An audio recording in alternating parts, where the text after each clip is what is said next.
इस वीडियो में हम लोग जानेंगे मल्टीपल शीट्स को कैसे यूज़ कर सकते हैं और इन्हें यूज़ करने के क्या बेनिफिट्स हैं। साथ ही हम लोग जानेंगे कंप्लीट डिटेल्स एलिमेंट्स ग्रुप के बारे में। जैसा कि आप यहाँ पर देख पा रहे हैं, आपको नीचे एक टैब दिखाई दे रहा है जहाँ पर शीट 1 लिखा हुआ है। यहाँ पर हम एक से ज़्यादा शीट्स भी ऐड कर सकते हैं। जैसे कि यहाँ पर एक प्लस का आइकन बना हुआ है, मैं इस पर क्लिक करता हूँ तो एक नई शीट ओपन हो जाती है। इसी तरीके से मैं दोबारा क्लिक करता हूँ तो एक और नई शीट ओपन हो जाती है। आप इसे प्लस पर क्लिक करके भी ऐड कर सकते हैं, या फिर आप चाहें किसी भी शीट पर आप राइट क्लिक करेंगे। यहाँ पर आपको सबसे पहला ऑप्शन मिल रहा है इंसर्ट का, आप इंसर्ट करेंगे तो यहाँ पे सबसे पहला ऑप्शन जो आपको दिख रहा है वर्कशीट का, आप इस पर क्लिक कीजिएगा और ओके प्रेस कर दीजिएगा। देखिए एक नई शीट जो है इसमें ऐड हो चुकी है। इसी तरीके से हम इन शीट्स को डिलीट करना चाहें तो राइट क्लिक करके भी डिलीट कर सकते हैं। ये देखिए डिलीट हो चुकी है। या फिर इस शीट पर क्लिक कीजिए, राइट क्लिक प्रेस कीजिए और साथ में डी प्रेस कर दीजिए। देखिए डिलीट हो चुकी है। मैं एक बार दोबारा बताता हूँ। जैसे कि मुझे इसे डिलीट करना है, राइट क्लिक प्रेस कीजिए और साथ में डी प्रेस कर दीजिए तो ये डिलीट हो जाएगी। अब बात यहाँ पर यह है कि हमें अलग अलग शीट्स क्यों क्रिएट करनी है। हम एक ही शीट के अंदर इतनी सारी सेल्स हैं, हम यहाँ पर भी सारा डेटा मेंटेन कर सकते हैं। इसका कारण यह है कि अलग अलग शीट्स के अंदर हम एफिशिएंट तरीके से डेटा मेंटेन कर सकते हैं। हम किसी भी एक थीम या एक आइडिया को एक शीट में रख सकते हैं। थीम अलग चेंज हो रही है या आइडिया कुछ और है, वो शीट कुछ और रिप्रेजेंट कर रही है, तो उसे हम अलग अलग शीट्स में मेंटेन करेंगे तो डेटा अच्छे से ऑर्गेनाइज हो सकता है। और अगर कोई डेटा ऐसा है जो कि हमें लिंक करना है तो हम अलग अलग शीट्स को एक ही शीट के अंदर लिंक कर सकते हैं। यानी हम एक ही शीट के अंदर अगर कुछ चेंज करेंगे तो वो सभी शीट्स के अंदर चेंज हो जाएगा। इस तरीके से हम इन्हें लिंक कर सकते हैं। इसी तरीके से अगर मुझे इन शीट्स का जो सीरीज़ है वो चेंज करनी है, लाइक जब पहले 7 है, 8 है, फिर 9 है, मुझे 7 और 8 के बीच में 9 चाहिए, तो मैं इस पर क्लिक करूँगा, माउस को होल्ड करके रखूँगा।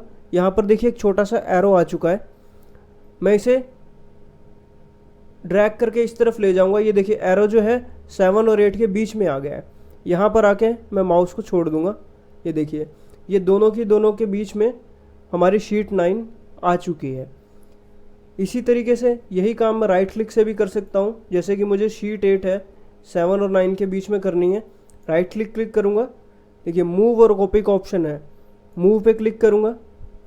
अब ये मुझसे पूछ रहा है कि इसको कहाँ पर, मतलब किस शीट के पहले लेना है, शीट 1 के पहले, 7 के पहले, तो मुझे 9 के पहले लेना है। मैं 9 पे क्लिक कर देता हूँ, ओके प्रेस करूँगा। ये देखिए शीट 8 जो है, शीट 8 जो है 7 और 9 के बीच में आ चुकी है।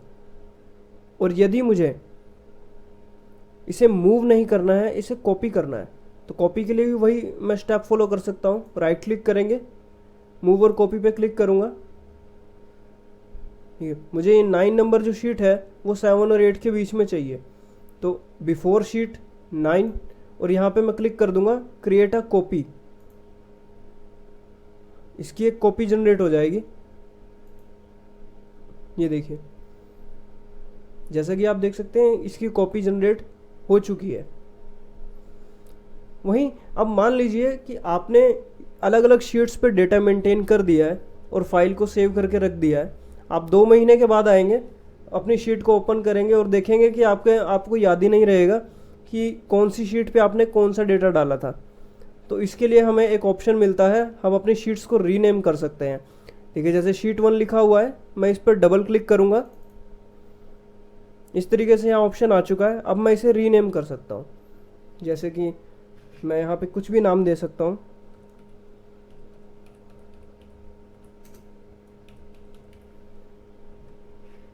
इस तरीके से यहाँ मैं अपनी शीट को रीनेम कर सकता हूँ। और आप चाहें तो राइट क्लिक करके भी कर सकते हैं। मैंने पहले डबल क्लिक से किया था, अब मैं राइट क्लिक कर रहा हूँ। यहाँ पर भी मुझे ऑप्शन मिल रहा है रीनेम का, रीनेम करूँगा। यहाँ पर भी मैं डेटा का जो है चेंज कर रहा हूँ name.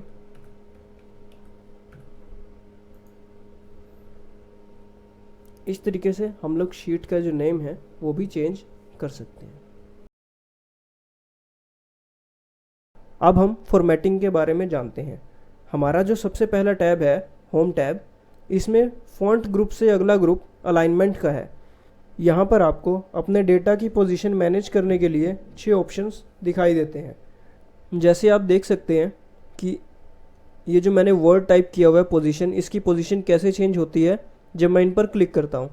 Top alignment, centre alignment and bottom alignment. इसी तरीके से ये जो नीचे 3 आपको आइकन मिल रहे हैं, इसमें आपको लेफ़्ट, सेंटर और राइट, ये तीनों कर सकते हैं आप। इन तीनों को आप किसी भी कॉम्बिनेशन में यूज़ कर सकते हैं। जैसे कि ये देखिए, मैं इसे बिल्कुल सेंटर में कर रहा हूँ। क्या आप जानते हैं कि आप अपने डेटा को एक सेल के अंदर वर्टिकली भी टाइप कर सकते हैं? इसके लिए हमें यहाँ ओरिएंटेशन चेंज करने के लिए ऑप्शन दिया गया है। मैं जैसे ही इस पर क्लिक करता हूँ, देखिए जो मेरा टाइप किया गया वर्ड है वो वर्टिकली शो करने लगा है। यहाँ पे और भी ऑप्शंस हैं, देखिए एंगल क्लॉकवाइज,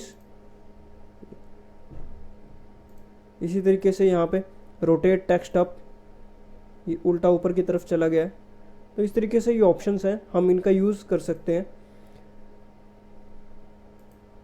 और यदि आप अपने डेटा को एक सेल के अंदर लेफ़्ट या राइट किसी भी साइड इंडेंट करना चाहते हैं तो इसके लिए हमें ये इंडेंटेशन का ऑप्शन दिया गया है। इंडेंटेशन का मतलब होता है कि कुछ जगह छोड़ कर लिखना। यानी कि देखिए, मैं इसी सेल के अंदर इस वर्ड को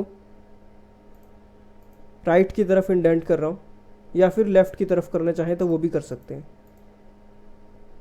और अगर आप चाहते हैं कि पर्टिकुलर साइज़ के कॉलम में डेटा एक ही सेल के अंदर कई लाइंस में शो करे, उसके लिए हमें यह व्रैप टेक्स्ट का ऑप्शन देखने को मिलता है। मैं जैसे ही इस पर क्लिक करता हूँ तो ये जो मेरा टेक्स्ट है ये 3 लाइंस के अंदर शो कर रहा है, लेकिन ये एक ही सेल के अंदर मौजूद है। इसी तरीके से मान लीजिए मुझे कोई हेडिंग बनानी है या एक से ज़्यादा सेल्स को कंबाइन करना है, तो उसके लिए मर्ज एंड सेंटर का ऑप्शन दिया गया है। तो मैं इस तरीके से कई सारे सेल्स सिलेक्ट करता हूँ और मर्ज एंड सेंटर पर क्लिक कर देता हूँ। तो ये देखिए, ये सभी सेल्स कंबाइन हो चुके हैं और इनके बीच में ये टेक्स्ट है। अब ये सभी कंबाइन होके एक सेल बन चुका है। दोस्तों, आशा करता हूँ कि आपको यह वीडियो पसंद आया होगा। जल्द मिलेंगे हमारी अगली वीडियो में। धन्यवाद।